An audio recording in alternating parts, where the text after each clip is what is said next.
자, 반갑습니다. 이번 시간 생활교육리 12번째 시간이죠. 가족간 윤리에 대해서 한번 배워보도록 하겠습니다.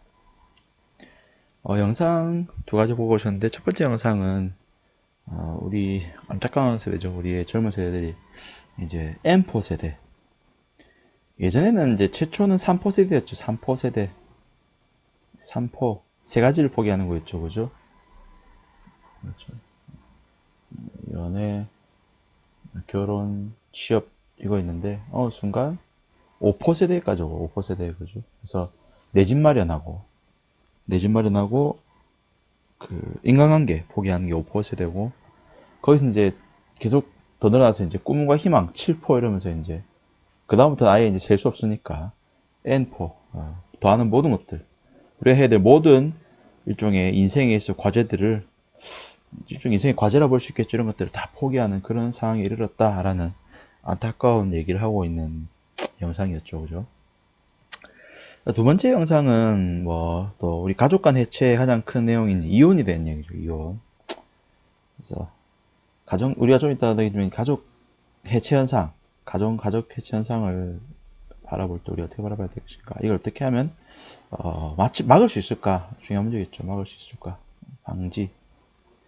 방지 문제를 어떻게 하면 방지할 수 있을지에 대한 내용을 한번 얘기해 볼 건데, 자, 가정을 지키는 가장 기본적인 내용은 아무래도 그 가족의 기초가 되는, 가족이라는 단위의 가장 기초가 되는 단위인 부부가 우선은 이제 가정을 지킬 수 있어야겠죠. 부부라는 관계가 유지돼야 될 건데, 쉽게 해서 부부라는 관계 유지하기 위해서는 이혼이라는 절차가 가장 큰 문제겠죠. 그죠? 이혼하지 않는 방법. 뭐, 이혼과 비슷하게 뭐 별개 이런 것도 있겠지만, 그런 것들을 피하는 방법 무엇이 있겠는가? 한번 생각해 봐야겠죠. 그래서 이혼을 가장 확실한 방법은 뭘지 한번 생각해 봐야겠습니다. 뭐 사랑일 수도 있겠죠. 당연한 거겠고, 뭐 금전적인, 뭐 경제적 여유도 있을 것이고.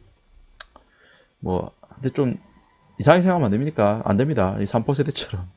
이혼을 피하는 가장 확실한 방법은 결혼을 안 하는 거다. 이렇게 생각하면 안 되고, 결혼 안 하는 게 아니고, 결혼을 하되, 어떻게, 결혼은 하고, 이혼은 하지 않는 방법. 한번 고민해 봐야겠죠. 그죠? 아무리 이제 우리가 서구식 어떤 이 마인드를 가지게 되면서 결혼, 이혼이라는 것이 그렇게 큰 예전같이 영향적 사고방식에 따른다면 정말 큰 일륜적인 어떤 문제를 안고 있는 것처럼 바라보지는 않습니다. 지금은 어찌 보면 결혼한 부부 중 세 쌍 중 한 쌍이 이혼하는 시대니까 어쩔 수 없이 한 번씩은 겪게 되는 그런 상황으로 바라볼 수도 있겠지만은 자라는 아이들에게 있어서만큼 그것이 꼭 좋다고 볼 수는 없는 것 같아요. 그죠? 이혼 가정 자녀들에게는 저도 그랬습니다만은 그래서 이혼 막는 게 제일 좋은 거 아니겠습니까? 결혼 이 백년가약 말 그대로 이것이 이터널하게 진짜 결혼할 때 원래 주고받는 이 다이아몬드 다이아몬드를 잘 못 그리겠네요. 그죠 선생님? 다이아몬드의 의미 자체가 뭡니까? 영원함이죠. 영원함.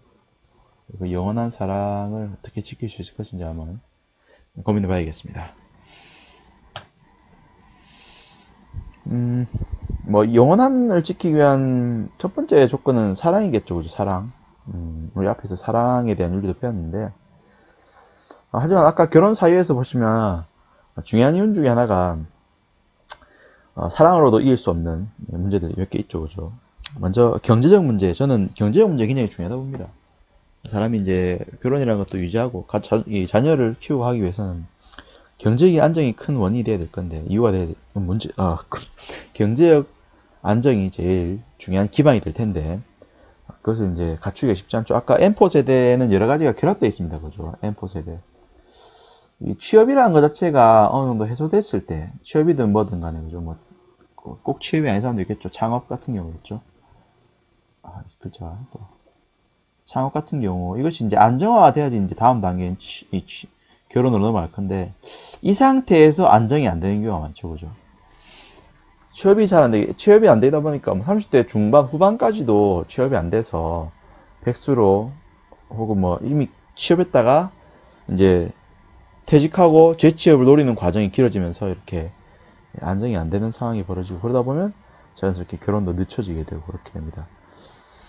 또 반대로 또 그래서 취업을 어느 정도 뭐 1단계에서 일단 급하게 해놓고 이제 결혼했는데 결혼 이후에 직장을 바꾼다거나 재취업을 노리는 과정에서 백수가 되는 상황이 벌어지기도 하죠. 그러면 또 경제적 안정이 깨지게 되면서 가정이 무너지기도 하고 좀 불안합니다. 그죠? 이런 부분들을 해소하기 위해서는 많은 노력이 필요하겠죠. 그죠? 그러니까 예전에는 왜 이혼율이 낮았냐? 경제적 안정이 잘 됐다. 그런 건 아닙니다.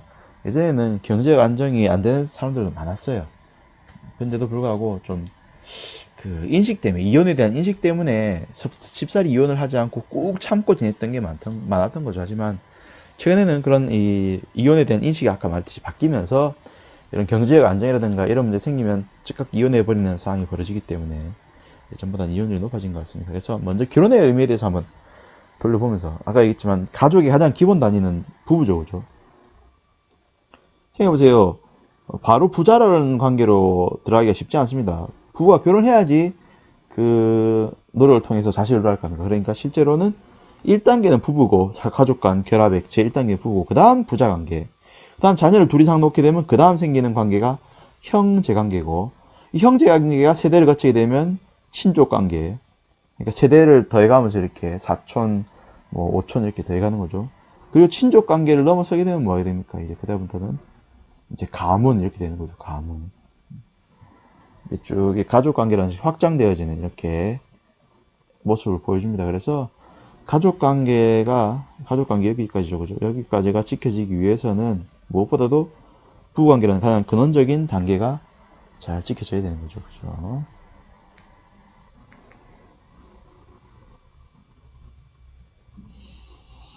자, 그러면 부부 관계가 잘 지켜지기 위해서는 어떻게 해야 될까요? 먼저 부부의 윤리적 의미를 먼저 우리가 잘 떠올려야겠죠. 그죠? 부부라는 것은 단순히 좋아서 결혼하는 것이 아니고 서로의 사랑을 지키겠다는 거. 지키겠다는 약속이죠. 우리 전에 얘기했지만 약간 제도적인 문제다. 결혼은 우리 인류가 만들어낸 제도다라는 얘기 한번 했었습니다.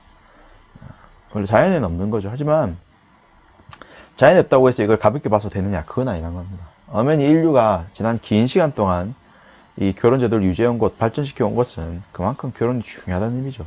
인류의 생존 혹은 인류의 보존을 위해서는 거죠. 그래서 결혼의 의미를 약속의 의미, 굳건하게 지켜야 된다는 의미를 더하겠습니다. 아까 했듯이 다이아몬드의 의미죠. 그죠?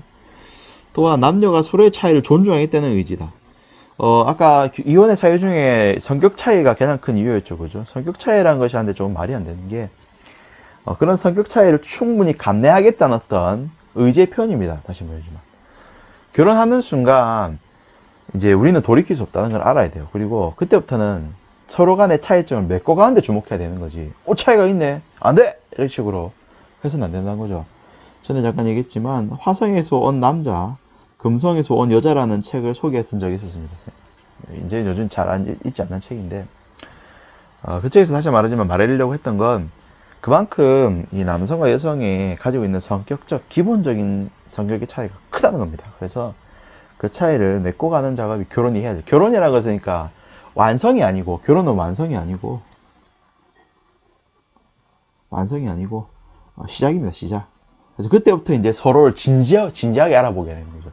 24시간 같이 붙어 있으면서 서로를 이해하게 되고 그때부터 그 차이점들을 오히려 발견해가는 탐험해가는 시기이고 그러면서 그 탐험하면서 느껴지는 모든 차이점들, 어려운 점들을 해소해 나가고 해결해 나가는 그러한 진정한 모험의 시작인 거죠. 두근두근 모험의 시작입니다. 우리는 원피스다 생각나죠. 그죠? 자, 아무튼. 자, 그렇습니다. 그러면 이제 현대 윤리관 문제는 어떤 게 있느냐? 부부관 문제는 실제 가사분담 문제가 책에서 보게 되겠죠. 그죠? 그래서 이런 식이 남자는 바깥일하고 여자는 집안일 한다는 식의 단순한 사고방식을 여전히 적용하는 경우가 요즘 잘 없어요. 그죠? 잘 없습니다. 경제 문제, 아까 얘기했죠. 큽니다. 보통은 이제 이전에는 남편의 직장이 안정적인 것이 굉장히 핵심적이었는데, 이제 경제가 이미 우리가 어느 정도 수준에 올라오면서 저성장 시대를 만나게 되죠. 저성장. 그래서 이런 시대에 취업이 빡빡합니다. 취업뿐만 아닙니까? 사업이라는 모든 것들이 빡빡한데, 그것을 안정화시켰을 때만 부부관계가 훨씬 더 유지될 수 있겠죠. 그 다음에 부모에 대한 부양 문제. 부모님들이 연세가 좀 있으신 분들, 건강이 안 좋거나 혹은 취업이 이제 무직 상태로 머무르시게 되면서 이제 안정을 위해서 모시고 살아야 되는 경우가 생깁니다. 아직까지도. 그래서 예전보다는 나아져서 예전보다는 뭐 부모를 모시고 살아야 된다는 부모 부양에 대한 문제는 좀 부담이 좀 줄었지만은 그래도 여전히 모시고 사는 집들이 있습니다. 그래서 그거를 한데 조금 뭐 처가 됐든 시댁이 됐든 부담스러울 수 있다는 거죠. 그죠? 그 다음 자녀 양육 문제. 여전히 이것도 모든 부분들이 그렇죠. 이 지나치게 이전 시기까지 아내에게 지나치게 희생을 요구했던 겁니다. 아내에게 지나친 희생이 요구됐던 부분들이 다 이런 부분들입니다. 그죠? 가사 문제, 또 혹은 뭐 부모 부양 문제, 자녀 양육 문제 전부 다 아내에게 전적으로 책임이 미뤄지다 보니까 아내들의 부담이 커지고 그로 인해서 집안에 부부간의 화목이 깨지는 경우가 생기게 되는 거죠. 그죠? 이전 시기니까 여자들이 뭐 아까 성차별 전에 성차별 얘기했겠지만 그런 것들을 모두 다 꾹 참고 또 참고 살아온 겁니다. 그렇죠? 그렇게 힘든 여성의 삶을 살았지만 이제는 아니란 거죠. 여성들의 목소리를 들어줘야 되고 여성들에게 권리를 찾아줘야 됩니다. 그렇죠? 여성들의 사회적 진출, 취업이라든가 이런 것들이 이미 활성화되었기 때문에 그런 여성의 사회적 진출을 더욱 도모하고 힘을 붙어주기 위해서는 이런 여성에게 전적으로 위임됐던 문제들을 남녀가 동등하게 해결하는 그런, 혹은 또 나아가서 남녀만이 아니고 남편과 아내 문제가 아니고 더해서 사회적 차원에서 제도적 차원에서도 이것을 해결하려는 노력이 필요하다고 봐야겠죠. 그죠? 그래서 돌봄 서비스 확대라든가 노무 요양 서비스 이런 것들 연금제도로 확장할 수 있도록 노력해야겠습니다. 자, 넘어가서. 자, 그래도 적어도 이런 제도적 문제들도 함께 논의해야겠지만 개인윤리적 차원에서도 충분히 해결할 수 있는 어떤 자세를 지녀야겠죠. 여러분들 윤리적 자세를 지녀야 될 건데, 첫째로 여러분 아까 얘기했듯이 동등성을 인식해야 된다. 화성남자 금성여자에서 얘기했듯이 서로 간의 차이를 확인하고 그 차이를 메꿔가면서 우리가 더 이상 남존여비,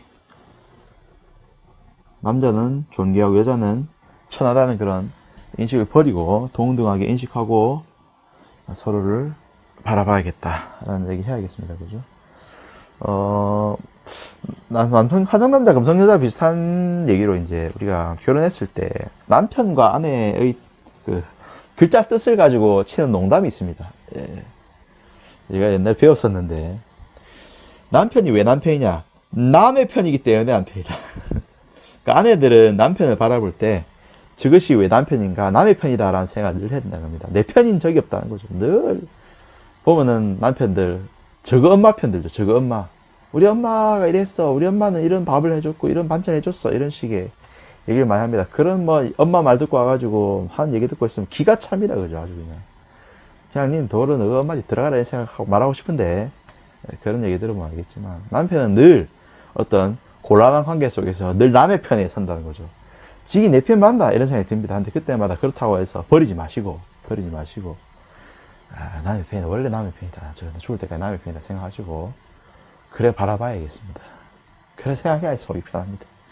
또 하나 아내. 왜 아내냐? 남편들은 아내가 뭐라고 하면 네! 라고 짧게 대답하고 시키대로 해야 됩니다. 그래서 아내입니다. 여러분들. 착각한 아내입니다. 이 아내는 내 편이 내려가지고 쉽게 생각해가지고 내 말 들어! 이래 말하면 안 돼요. 남편들은 절대 아내들 앞에서 자기 입장을 내세워서는 안 되겠습니다. 그래서 아내가 말하면은 예! 알겠습니다. 라고 시킨 대로 해야 됩니다. 그래서 네입니다. 네. 내가 아니고 네 이렇게 생각하면은 쉽다는 거죠. 그런 생각 좀 쉽게 할 수 있다. 이런 얘기 전에 들었습니다. 그런 얘기가 있다. 그다음 존중과 협력에 대한 얘기하면서 책에서는 음양론 얘기해요. 음양론. 여러분들 음양을 볼 수 있는 가장 가까운 곳은 태극기죠. 태극기 위에는 빨갛죠. 위에는 파랗죠. 이 두 개가 뒤섞여 있죠. 우리가 살고 있는 이 세계 자체가 뭐 우리가 작년에 이기론, 성리학의 이기론을 배웠습니다. 그죠?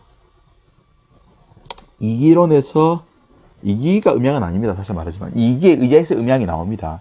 이기 다음에 음양입니다. 그러니까 실제 기죠. 기에 속하는 게 음양인데 이 세계의 모든 물질과 현상을 이루는 두 가지 기본 요소는 음과 양이라는 겁니다. 음양의 조화에 의해서 이 세계가 만들어진다. 그래서 이 세상의 모든 존재는 생물은 순놈과 암놈이 있습니다. 그걸 보면 알겠지만 남녀 관계에 있어서도 남과 여가 이 두 가지가 이 세계를 이루는 가장 근본적인 두 가지인데 이 두 가지가 한데 그렇다고 해서 양이 뛰어난 것이고 양이 높은 것이고 음은 낮은 것이고 그게 아닙니다. 양과 음은 동등합니다. 동등해서 음이 없으면 양도 아무 소용이 없는 거고 양이 없으면 음도 소용이 없는 겁니다. 음과 양이 서로가 서로를 완벽하게 끌어안을 때 서로 조화를 이룰 때 이 세계는 완벽한 질서를 이루게 된다는 거죠. 그런 것처럼 부부간에도 남편이 없으면 아내 의미 없고 아내 없으면 남편 의미 없습니다. 둘의 완벽한 조화만이 진정한 부부의 완성이라는 거죠. 존중과 협력이 요구됩니다. 그 다음 신의. 원래 이제 신의 이런 건 친구간 관계에서 중심되는 건데 부부간에서 중요하다는 거죠. 믿음과 신뢰가 중요합니다. 요즘 유행하는 드라마가 하나 있죠, 그죠? 그 누굽니까? 잠시만 검색 좀 찾았어. 갑자기 기억이 안 나는데 그 부부의 세계입니까? 맞습니까? 부부의 세계. 정말 좀 안타까운 내용이죠. 이거 좀 다이내믹한 내용이죠, 그죠? 남편의 외도에 대해서 아내가 알아가면서, 그죠? 좀 처참하게 겪는 그런 내용인데, 안타까운 것 같아요, 그죠? 부부의 세계. 이 부부의 세계 보면 집에 있는 와이프들 어떤 생각하겠습니까? 혹시 우리 남편도 이러시겠죠, 그죠? 결혼을 하는 순간 외도는 있을 수 없습니다, 그죠? 서로에게 충실해야겠습니다. 외도는 있을 수 없습니다. 아무리 자연에 있어서 결혼은 제도일 뿐이고 자연적으로 원래 강한 유전자가 다 가진다고 하지만은 위너 텍시롤이라고 하지만은 아닙니다. 그건 아닙니다. 그죠? 기억해야겠어요. 자, 넘어가서 이제 부부를 넘어서 가족 간의 윤리에 대해서 한번 얘기해 보도록 하죠. 가족이 지니는 가치는 뭐 늘 제일 기본적으로 정서적 안정을 제공한다는 거. 가족. 그죠? 가족. family. 중요합니다. 그 다음에 인격 형성에 도움이 된다. 어릴 적부터 가족이라는 것이 가장 기본적인 윤리적 공간이 있거든요. 그래서 이 안에서 살면서 지켜야 될 규칙과 예절을 배우게 됩니다. 기본적인. 그러니까 꼭 굳이 언어화하거나 명식화하지 않더라도 자연스럽게 이제 가족 간에 이렇게 부대끼고 형제 간에 부대끼고 살다 보면 익히게 되는 게 윤리적 규범입니다. 다음에 건강한 사회의 토대가 된다. 가족이라는 것이 토대가 될 때 우리는 나아가서 뭐 직장, 사회, 뭐 친구 관계 이런 것들을 할 수 있기 때문에 기본적으로 가정이 토대가 돼야 된다는 얘기죠. 하지만 안타깝게도 현대에 와서는 가족 간 윤리적 문제가 많이 발생하고 있습니다. 첫째로 대화단절 문제, 아동학대, 안타깝죠. 이혼, 아까 있다. 이런 모든 가족 해체 현상들 얘기하고 있습니다. 이런 현상들 너무나 잘 알기 때문에 자세한 설명 생략하고 바로 윤리적 해결 방향에 대해서 얘기해 보도록 하죠. 화목한 가정을 위해서는 먼저 첫째로 부자 간에 아까 부부간 얘기는 먼저 했지 않습니까? 원래 이 사이에 당연히 부부간의 윤리도 나와야겠죠. 근데 이건 이미 앞에서 다뤘어요. 그죠? 그래서 빼고 그 다음 관계인 부자 관계겠죠. 1번, 2번, 3번이니까 순서가. 그래서 부자 관계에서 지켜야 될 윤리는 아까 얘기했던 두 가지 문제였죠. 아동학대라든가 이제 불효 문제인데 둘 다 해결할 수 있는 방안은 서로 사랑하는 겁니다. 동양에서 이제 부자유친 이런 얘기 하죠, 그죠? 부자유친. 보통 이제 부부자 간의 사랑을 얘기할 때 우리 효도를 얘기 많이 하고 효도와 더불어서 자애를 얘기하진 않죠. 자애. 자애는 부모가 자식에게 하는 사랑.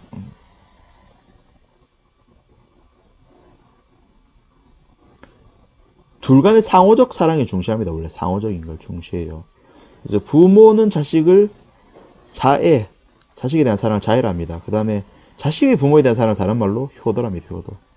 자애와 효도는 쌍방향제입니다. 양방향적으로서 서로가 서로에게 주고받아야 되는 내용인데 그걸 이제 뭐라 하냐면은 이 오륜에서는 부자유친이라죠. 친은 친족 간 사랑, 그러니까 가족 간 사랑을 친이랍니다. 그래서 사랑이란 말인데 이 말 속에 부모와 자식 간에는 뭐가 있어야 된다. 유는 있을 유자죠. 그죠? 뭐가 있어야 된다? 친이 있어야 된다. 친이 아까 말했던 자애와 효도 두 가지 동시에 말하는 겁니다. 한데 왜 이 동양윤리에서 자애는 강조하지 않고 자애는 거의 강조하지 않고 효도만 강조하냐? 자애를 강조할 필요가 없어서 그래요. 쉽게 얘기해서. 여러분들 지금 여러분 멀쩡히 살아서 숨 쉬고 사회생활 하는 것 자체가 벌써 적어도 여러분들이 극신생아 때를 적어도 부모가 여러분들을 애지중지 키웠기 때문에 가능합니다. 그러니까 태어나자마자 던져놓고 알아서 커 이렇게 해서 크진 않았을 겁니다. 적어도 3년간은 누군가의 손에서 키워지게 됩니다. 적어도 그게 당연히 생물학적인 부모라면 생물학적인 부모. 보통 생물학적인 부모라면 자녀를 사랑하지 않을 수가 없습니다. 자녀를 가진 원인 자체가 사랑에 의해서 탄생되기 때문이죠. 그죠? 그래서 원래는 동양적으로 볼 때 자해는 오히려 강조하기보다는 자제시켜야 되는 자제시켜야 되는 거예요. 자녀를 지나치게 감싸 안는 것을 오히려 자제시키려고 애를 썼습니다. 그게 동양윤리에서 나타나는 흔적이에요. 그래서 반면에 한데 자녀는 자기 배 아파서 부모를 낳지 않았고 또 부모를 진짜 키우기 위해서 애를 쓴 적이 없습니다. 그래서 효도는 자연스럽게 희박해질 가능성이 높은 사랑의 감정이에요. 그러니까 부모의 자식에 대한 자애는 너무 자연스러워서 강조하지 않아도 잘 이루어지지만 반대로 자녀의 부모에 대한 사랑은 자녀 자체가 어릴 때부터 잘못 자라는 경우가 있어서 강조하지 않으면 쉽게 잊혀지기요. 잘 생각나지 않기 때문에 억지로라도 강조하려고 애를 썼던 거죠. 그래서 둘의 밸런스, 자애와 효도 간의 밸런스를 맞추기 위해서 효도를 극히 강조했던 경향이 있습니다. 하지만 다시 말하지만 원래 자애도 해야 된다는 거죠. 자애. 근데 현대에 와서는 그런 부분이 약해지는 거예요. 최근에 이어지고 있는 이런 신생아에 대한 학대라든가 이런 사망에까지 이르는 이런 유아치사에 대한 문제까지 이런 상황에서 더 이상 부모의 자애가 희박해졌다는 걸 느끼는 상황에서는 이제 자애도 강조돼야 되는 시대가 온 거죠. 그죠? 그래서 이런 자애와 효도 동시에 다 강조돼야겠습니다. 둘째, 형제 간에 우애 있어야겠죠. 그죠? 형우 제공이라고 해서 형이 동생을 사랑한 것을 우라고 해요. 우. 동생에 대한 사랑 우라고. 동생이 형에 대한 공경, 우러러봄을 공이랍니다. 그래서 형우 제공, 형제와 아우 간에 서로 사랑하고 서로 공경하는 그런 자세가 요구된다고 말해야겠죠. 자, 이번 시간 가볍게 가족 간 윤리에 대해서 배워봤습니다. 그래서 가족의 시장인 부부, 그 다음 부모, 그 다음 형제 간에 이어지는 이런 윤리적 문제와 그 해결하기 위한 윤리적 방안에 대해서 배워봤습니다. 여러분들도 이번 시간 배운 내용들 바탕으로 가족 해체 현상을 없애기 위해서 우리가 할 수 있는 노력에 대해서 한번 서술해 보기 바랍니다. 이번 시간 강의 들어주셔서 감사합니다. 다음 시간에 뵙겠습니다. 안녕.